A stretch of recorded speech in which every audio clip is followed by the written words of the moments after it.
4 ਬੰਦੇ ਹੈਗੇ ਸਾਨੂੰ, 4 ਬੰਦੇ ਲੈ ਕੇ ਗਏ ਨੇ। ਉਹਨਾਂ ਨੇ ਜ਼ਿਆਦਤੀ ਕੀਤੀ ਹੈ। ਜ਼ਿਆਦਤੀ ਕਰਨ ਤੋਂ ਬਾਅਦ ਉਹਨਾਂ ਨੇ ਫਿਰ ਉਹਨੂੰ ਵੱਢ ਟੋਕ ਕੇ ਤੈਨੂੰ ਜਲਾ ਦਿੱਤਾ ਹੈ। ਮੇਰੀ ਵਾਲਦਾ ਨੂੰ ਜਲਾਉਣ ਤੋਂ ਬਾਅਦ ਟੋਟੇ ਕਰਤੇ। ਇਹ ਕਿਵੇਂ ਪਤਾ ਚੱਲਿਆ? ਇਹ ਪਤਾ ਚੱਲਿਆ ਉੱਥੇ ਜਿਸ ਵੇਲੇ ਵੇਖਿਆ ਵੀ ਇਹ ਤਾਂ ਹੱਡੀਆਂ ਵੱਖਰੀਆਂ ਹੱਡੀਆਂ ਮਿਲੀਆਂ ਸਨ। ਇਹ ਜਿਹੜੀਆਂ ਹੱਥ ਦੇ ਵਿੱਚ ਹੱਡੀਆਂ ਵਹਾ ਰਿਹਾ ਮੁੰਡਾ, ਇਹ ਹੱਥ ਕਿੰਦਾ? ਇਹ ਮੇਰੇ ਕਜ਼ਨ ਦਾ ਹੱਥ ਹੈ ਜੀ। ਇਹ ਮੇਰੇ ਕਜ਼ਨ ਦਾ ਹੱਥ ਹੈ ਜੀ। ਰਾਤ ਦੇ ਵਕੂਏ ਤੇ ਮੇਰੀ ਛੋਟੀ ਭੈਣ ਉੱਥੇ ਹੈਗੀ ਸੀ ਜੀ। ਬੇਟਾ ਕੀ ਵੇਖਿਆ ਤੂੰ? ਹਫਤੇ ਨੂੰ 11 ਵਜੇ ਰਾਤੀ ਚੱਕ ਕੇ ਲੈ ਗਏ ਸੀ। ਉੱਥੇ ਗਏ ਸੀ, ਉੱਥੇ ਪੈਟਰੋਲ ਦੀ ਬੋਤਲਾਂ ਪਈਆਂ ਸੀ। ਅੱਛਾ। ਉੱਤੋਂ ਬਾਅਦ ਪਈਆਂ ਸੀ। ਉਹ ਕਤਲ ਕੀਤਾ ਹੈ ਉਹਨਾਂ ਨੇ। ਕਤਲ ਕਰਕੇ ਫਿਰ ਉਹਨਾਂ ਨੇ ਬੋਟੀਆਂ ਕੀਤੀਆਂ ਨੇ। ਬੋਟੀਆਂ ਕਰਕੇ ਫਿਰ ਉਹਨਾਂ ਜਲਾ ਦਿੱਤੀਆਂ ਸੀ। ਪੈਟਰੋਲ ਦੀ ਬੋਤਲਾਂ ਹੀ ਪਈਆਂ ਸੀ। ਤੇ ਤੂੰ ਆਪ ਗਈ ਸੀ ਉੱਥੇ ਜਿੱਥੇ ਸਾੜਿਆ? ਹਾਂ। ਕੀ ਵੇਖਿਆ ਉੱਥੇ ਤੂੰ? ਉੱਥੇ ਸੁਆਹ ਬਣੀ ਪਈ ਸੀ। ਮੇਰੀ ਅੰਮੀ ਦੀ ਹੱਡੀਆਂ ਬਣੀਆਂ ਪਈ ਸੀ। ਸੁਆਹ ਰੰਗੀ ਹੱਡੀਆਂ ਹੋ ਗਈਆਂ ਸੀ ਤੇ ਉਹ ਪੈਟਰੋਲ ਦੀ बोतलें पईयां आईयां 1.5 लीटर वालियां।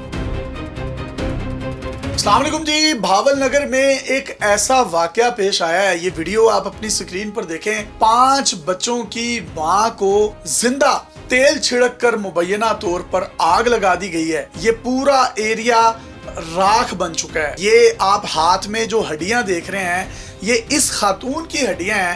ये कितनी खूबसूरत खातून है जिसको 4 लोगों ने ज्यादती का निशाना बनाया और उसके बाद उसको आग लगा दी गई। आग लगाने के बाद जिस तरीके से ये रेस्क्यू के एहलकार और ये पंजाब पुलिस के एहलकार और ये जो गांव के लोग यहाँ पर खड़े हैं, वो इनकी हड्डियों को कलेक्ट कर रहे हैं। इस खातून का नाम कनीज फातिमा है और जाए वकुआ से इनका बेटा और इनकी ये बेटी ये मेरे साथ पॉडकास्ट में बैठे हैं। इन्होंने बताया कि अम्मी की चूड़ियां मिली हैं। हड्डियां जो थी वो मिट्टी में राख हो गई हैं और टूटी हुई हड्डियां मिली हैं और साथ 2 1.5 लीटर की बोतल्स पड़ी हुई थी जिसमें गालिबन पेट्रोल था या डीजल था।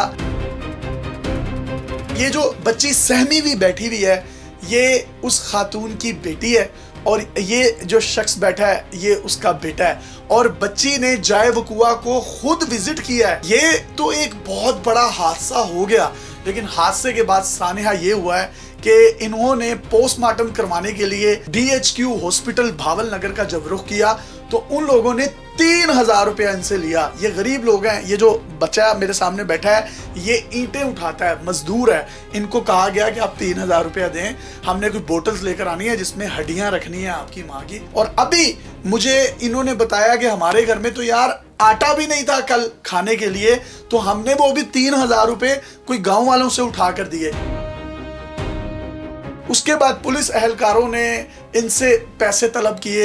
फिर ये सोमवार को 12:30-1 बजे DPO भावल नगर को मिलने के लिए गए हैं। उनके स्टाफ ने उनसे नहीं मिलने दिया गया और ये वहां पर तकरीबन पौना घंटा बैठकर वापस आ गए। अदनान बताओ ये मामला किस तरीके से हुआ सारा? यासर भाई है मेरी छोटी बहन ही है। इन्हें सारा वकूआ वेखा है। 4 ਬੰਦੇ ਹੈਗੇ ਸਾਨੂੰ, 4 ਬੰਦੇ ਲੈ ਕੇ ਗਏ ਨੇ। ਉਹਨਾਂ ਨੇ ਜ਼ਿਆਦਤੀ ਕੀਤੀ ਹੈ। ਜ਼ਿਆਦਤੀ ਕਰਨ ਤੋਂ ਬਾਅਦ ਉਹਨਾਂ ਨੇ ਫਿਰ ਉਹਨੂੰ ਵੱਢ ਟੋਕ ਕੇ ਤੈਨੂੰ ਜਲਾ ਦਿੱਤਾ ਹੈ। ਮੇਰੀ ਵਾਲਦਾ ਨੂੰ ਜਲਾਉਣ ਤੋਂ ਬਾਅਦ ਟੋਟੇ ਕਰਤੇ। ਇਹ ਕਿਵੇਂ ਪਤਾ ਚੱਲਿਆ? ਇਹ ਪਤਾ ਚੱਲਿਆ ਉੱਥੇ ਜਿਸ ਵੇਲੇ ਵੇਖਿਆ ਵੀ ਇਹ ਤਾਂ ਹੱਡੀਆਂ ਵੱਖਰੀਆਂ ਹੱਡੀਆਂ ਮਿਲੀਆਂ ਸਨ। ਇਹ ਜਿਹੜੀਆਂ ਹੱਥ ਦੇ ਵਿੱਚ ਹੱਡੀਆਂ ਵਹਾ ਰਿਹਾ ਮੁੰਡਾ, ਇਹ ਹੱਥ ਕਿੰਦਾ? ਇਹ ਮੇਰੇ ਕਜ਼ਨ ਦਾ ਹੱਥ ਹੈ ਜੀ। ਇਹ ਮੇਰੇ ਕਜ਼ਨ ਦਾ ਹੱਥ ਹੈ ਜੀ। ਰਾਤ ਦੇ ਵਕੂਏ ਤੇ ਮੇਰੀ ਛੋਟੀ ਭੈਣ ਉੱਥੇ ਹੈਗੀ ਸੀ ਜੀ। ਬੇਟਾ ਕੀ ਵੇਖਿਆ ਤੂੰ? ਹਫਤੇ ਨੂੰ 11 ਵਜੇ ਰਾਤੀ ਚੱਕ ਕੇ ਲੈ ਗਏ ਸੀ।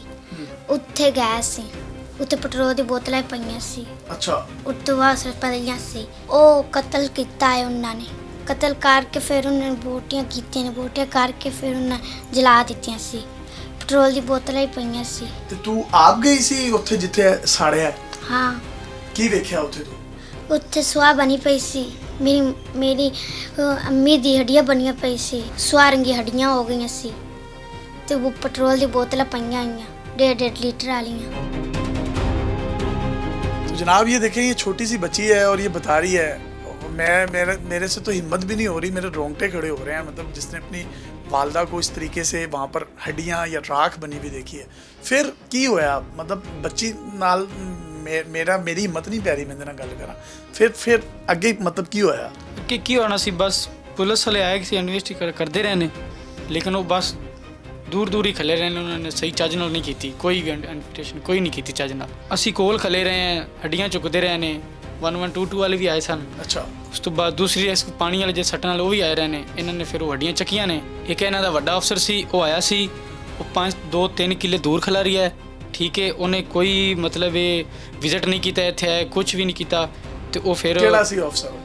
ਐਸਪੀ ਫਿਆਜ਼ ਸੀ ਉਹਦਾ ਨਾਮ। SP ਫਿਆਜ਼ ਸੀ, ਉਹ ਖਲੇ ਰਿਹਾ। ਬਾਕੀ ਛੋਟੇ ਜੋ ਅਫਸਰ ਸਨ ਉਹ ਖਲੇ ਰਹੇ ਨੇ, ਉਹਨਾਂ ਨੇ ਲਿਖਾਈ ਪੜਾਈ ਕਰਾਈ ਹੈ, ਜੋ ਵੀ ਹੈ ਸਾਨੂੰ ਨਹੀਂ ਪਤਾ, ਅਸੀਂ ਅਨਪੜ੍ਹ ਬੰਦੇ ਆ, ਇੱਟਾਂ ਚੁੱਕਣ ਵਾਲੇ ਅਸੀਂ ਬੰਦੇ ਆ। ਤੇ ਰੈਸਕਿਊ ਵਾਲੇ ਹੱਡੀਆਂ ਵੀ ਕੁਝ ਚੁੱਕ ਰਹੇ ਨੇ, ਇਹਨਾਂ ਨੇ ਕਿੰਨੀ ਦੇਰ ਚ ਚੁੱਕੀਆਂ ਨੇ ਸਾਰੀਆਂ ਹੱਡੀਆਂ? ਤਕਰੀਬਨ ਕੋਈ ਅੱਧਾ ਘੰਟਾ ਲੱਗ ਗਿਆ ਇਹਨਾਂ ਨੂੰ ਚੁੱਕਣ ਦਾ। ਹੱਡੀਆਂ ਲੈ ਕੇ ਗਏ ਆ ਅਸੀਂ ਐਂਬੂਲੈਂਸ 'ਚ, ਠੀਕ ਹੈ, ਹਸਪਤਾਲ ਗਏ ਆ। ਉੱਥੇ ਪੁਲਿਸ ਵਾਲਾ ਨੇ ਉਹ ਫਾਈਲ ਤਿਆਰ ਕੀਤੀ ਹੈ।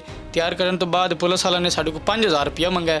5000 ਮੰਗਣ ਤੋਂ ਬਾਅਦ ਜਿਸ ਅਸੀਂ ਬਾਹਰ ਆਏ ਆ, ਲਾਸ਼ ਪੋਸਟਮਾਰਟਮ ਹੱਡੀਆਂ ਕਰਾਉਣ ਲੱਗੇ, ਫਿਰ ਉਹਨਾਂ ਨੇ ਸਾਡੇ ਕੋਲ 3000 ਰੁਪਇਆ ਲੈ ਲਿਆ। ਹਸਪਤਾਲ ਵਾਲਾ ਨੇ ਵੀ ਇਹ ਸਾਨੂੰ ਤੁਸੀਂ 3000 ਰੁਪਇਆ ਦਿਓ, ਅਸੀਂ ਇਹਨਾਂ ਪੋਸਟਮਾਰਟਮ ਤਾਂ ਕਰਾਂਗੇ। ਤੇ 5000 ਕਿੰਨੇ ਮੰਗਿਆ? ਪੁਲਿਸ ਵਾਲੇ ਨੇ। ਕਿਹੜਾ ਪੁਲਿਸ ਵਾਲਾ? ਅਖਤਰ ਪੁਲਿਸ ਵਾਲਾ ਸੀ, ਜਿਹਨੇ ਮਤਲਬ ਇਹ ਪੈਸੇ ਸਾਡੇ ਕੋਲ ਮੰਗੇ ਨੇ, ਤੇ ਸਾਡੇ ਕੋਲ 5000 ਰੁਪਏ ਉਹਨੇ ਮੰਗਿਆ ਸੀ। ਲੇਕਿਨ ਅਸੀਂ ਉਹਨੂੰ ਕਿਹਾ ਵੀ ਇਹ ਸਾਡੇ ਕੋਲ ਤਾਂ ਹੀ ਹੈਗੇ ਨੇ 500 1000, ਠੀਕ ਹੈ। ਲੇਕਿਨ ਉਹ ਉਸ ਤੋਂ ਬਾਅਦ ਮੁੜ ਮੇਰੇ ਮਾਮੂ ਨੇ ਉਹਨੂੰ ਮਤਲਬ 1000 ਦਿੰਦਾ ਸੀ, ਲੇਕਿਨ ਉਹਨੇ ਨਹੀਂ ਲਿਆ। ਉਸ ਤੋਂ ਬਾਅਦ ਫਿਰ ਉਸ ਕਿਉਂ ਨਹੀਂ ਲਿਆ ਉਹਨੇ? ਪਤਾ ਨਹੀਂ, ਕਹਿੰਦਾ ਥੋੜੇ ਹੈਗੇ ਨੇ, ਇੱਥੇ ਨਾਲ ਸਾਡਾ ਕੰਮ ਨਹੀਂ ਚੱਲਣਾ। ਸੋਮਵਾਰ ਨੂੰ ਅਸੀਂ ਗਏ ਹਾਂ ਜੀ DPO ਦਫ਼ਤਰ, 5-7 ਬੰਦੇ ਅਸੀਂ ਗਏ ਸੀ, ਲੇਕਿਨ ਉਹਨਾਂ ਸਾਨੂੰ ਨਹੀਂ ਮਿਲਣ ਦਿੱਤਾ। DPO ਦਫ਼ਤਰ ਦੇ ਅੱਗੇ ਅਸੀਂ ਬੈਠੇ ਰਹੇ ਹਾਂ, ਲੇਕਿਨ ਉਹਨਾਂ ਨੇ ਕਿਹਾ ਉਹ DPO ਸਾਹਿਬ ਨਹੀਂ ਹੈਗੇ। ਕਿੰਨੀ ਦੇਰ ਬੈਠੇ ਰਹੇ? ਤਕਰੀਬਨ 40-45 ਮਿੰਟ ਅਸੀਂ ਉੱਥੇ ਬੈਠੇ ਰਹੇ ਹਾਂ। ਉਸ ਤੋਂ ਬਾਅਦ ਉਹਨਾਂ ਦੇ DPO ਦੇ ਅਮਲੇ ਨੇ ਆਖਿਆ ਕਿ ਤੁਸੀਂ ਥਾਣੇ ਚਲੇ ਜਾਓ।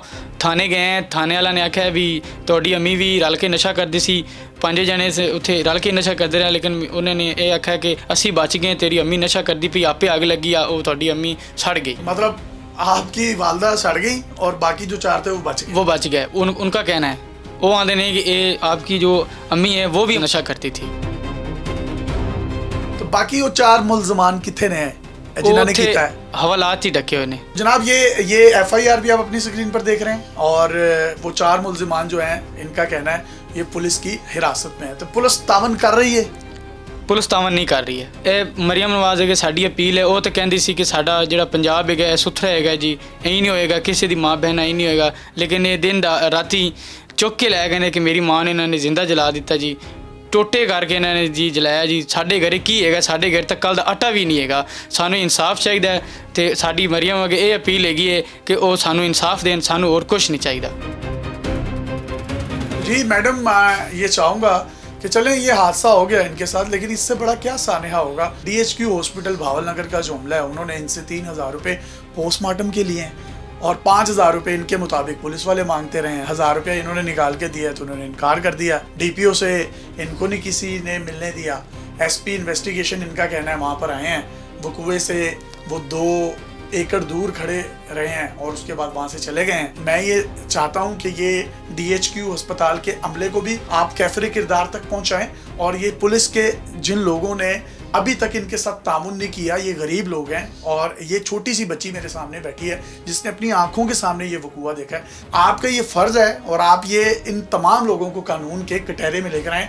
हम DPO भावल नगर से भी कुछ सवालात पूछेंगे जो इन्होंने उन पर इल्ज़ामात लगाए हैं, ताकि उनका भी मौक़िफ़ आ जाए वो इस पर क्या कहते हैं। सवाल नंबर 1, मुद्दई का इल्ज़ाम है कि उन्होंने आपसे मुलाकात की कोशिश की, आपके दफ्तर में 40 से 45 मिनट तक बैठे रहे, लेकिन अमले ने मुलाकात नहीं होने दी और कहा कि ये मसला थाने से ही हल होगा। कत्ल का एक ऐसा मुकदमा जिसमें इतना जालिमाना तरीका इख्तियार किया गया कि रूह तक कांप जाए, एक ऐसे मुकदमे में बतौर ज़िलाई पुलिस सरबरा आपने मुद्दई पार्टी से मुलाकात क्यों नहीं की? जिस पर DPO भावल नगर ने जवाब दिया कि सवाल ही पैदा नहीं होता कि मेरे दफ्तर में कोई मुझे मिलने आया हो और मैंने उससे मुलाकात ना की हो। मैं तो शामी साहब आज भी ऑफिस में बैठा हूँ, अगर वो आकर मिलना चाहते हैं तो मिल लें। हाँ, अलबत्ता ये जरूर हो सकता है कि मैं कोई मीटिंग अटेंड करने गया हूँ, लेकिन मुद्दइयों से ना मिलने का सवाल ही पैदा नहीं होता, लिहाजा मुद्दइयों का ये इल्ज़ाम गलत है।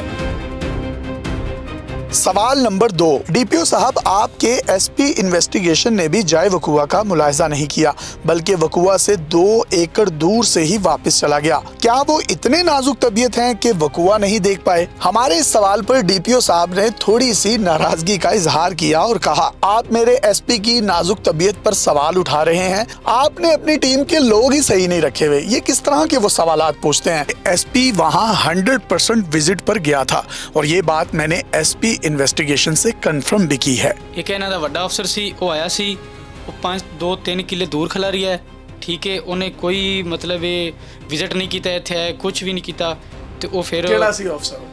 ਐਸਪੀ ਫਿਆਜ਼ ਸੀ ਹੁੰਦਾ। ਐਸਪੀ ਫਿਆਜ਼ ਸੀ ਉਹ। सवाल नंबर 3, मुद्दइयों का ये भी इल्जाम है कि अस्पताल के अमले ने पोस्टमार्टम के लिए उनसे 3000 रुपए लिए।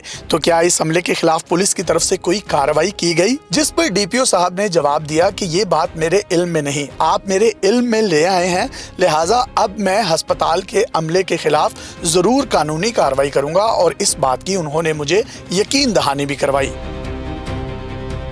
सवाल नंबर 4, मुद्दई ने इल्जाम लगाया कि पुलिस एहलकारों की तरफ से मुद्दई पार्टी से 5000 रुपए मांगे गए। क्या इंसाफ पैसों के बगैर नहीं मिल सकता? क्या इन एहलकारों के खिलाफ कोई कार्रवाई की गई? जिस पर डीपीओ साहब ने कहा कि ये हकाइक के बरक्स बात है। पुलिस ने अपना ऑपरेशनल काम मुकम्मल किया, 4 से 5 मुल्जिमान को ट्रेस करके गिरफ्तार किया और उनको पाबंदे सलासल कर दिया। FIR काट दी गई है और मजीद कानूनी प्रोसेस जारी है।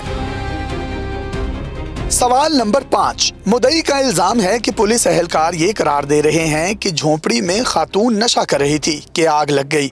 ये कैसी आग थी कि मकतूला की तो हड्डियां तक राख हो गईं और मुल्जिमान महफूज रहे? क्या धान की पराली की आग इतनी शदीद होती है कि हड्डियां तक जला डाले? जिस पर डीपीओ साहब ने जवाब दिया कि मैं आपसे दरखास्त करूंगा कि आप इस सवाल को ऐड मत करें, इससे मुद्दई का केस खराब होगा। डीपीओ साहब, ये इल्जाम हमारा नहीं बल्कि मुद्दई का है। पुलिस कैसे विक्टिम ब्लेमिंग कर सकती है?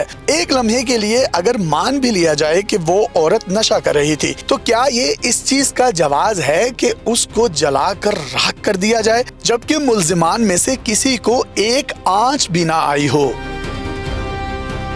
डीपीओ भावलनगर से आखिरी सवाल था कि वज़ीर आला पंजाब मरियम नवाज कहती हैं कि खवातीन मेरी रेड लाइन है। आपके जिले में एक खातून को मुबैना तौर पर इंतहाई जालिमाना तरीके से कत्ल किया गया, लेकिन अब तक पुलिस का मुद्दई पार्टी के साथ जो रवैया रखा गया है इंतहाई मायूस कुन नजर आ रहा है। क्या बतौर जिले पुलिस सरबरा आपका फर्ज नहीं कि अपने मातहतों की बेहतरीन तरबियत को यकीनी बनाए ताकि इंसाफ की तेज तरीन फराहमी को यकीनी बनाया जा सके? जिस पर डीपीओ साहब ने कोई जामिया जवाब तो ना दिया, लेकिन उनका ये कहना था कि हमने अपनी ऑपरेशनल जिम्मेदारी पूरी की, मुल्जिमान को गिरफ्तार किया और उनको जुडिशल किया जा रहा है।